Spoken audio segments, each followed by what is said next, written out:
Went to college, did the usual things in his apprenticeship. And I was an apprentice pipe fitter welder. We had lots of regular jobs we had to do, which continually exposed you to asbestos. Everything on a boiler in those days was asbestos. Every gasket was asbestos. Everything was asbestos, you know. You strip the boilers down twice a year and you'd have to scrape all the joints off, and they were all asbestos.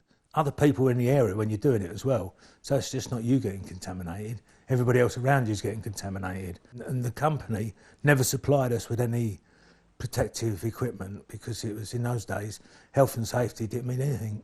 I don't think I ever wore a dust mask until I was about 30. I guessed it was mesothelioma. I've always known that it could happen because of the asbestos I've worked with. My oncologist, about 4 or 5 weeks ago, I said, we're not going to do the chemo today. I went, righto. So he said to me, he said, I'd like to tell you, I don't think you're going to make Christmas.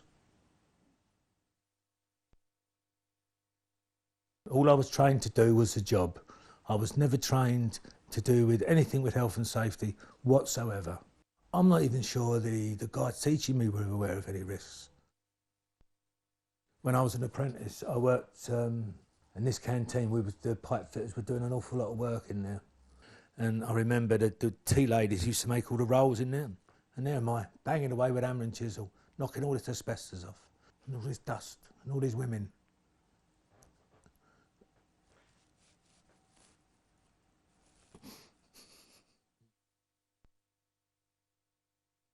When you realise what you may have done to other people, it's so sad.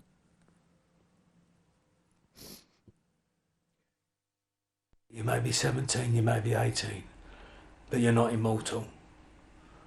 And what you do today may have terrible consequences 30 years down the road. And if you want to die of a disease that's not the most pleasant disease in the world to die of, then you carry on as you are. But if you want to live longer than that and not die of this disease, then you take in all the information about it that you're given and take it in seriously. Because the only way you can get this disease is through asbestos.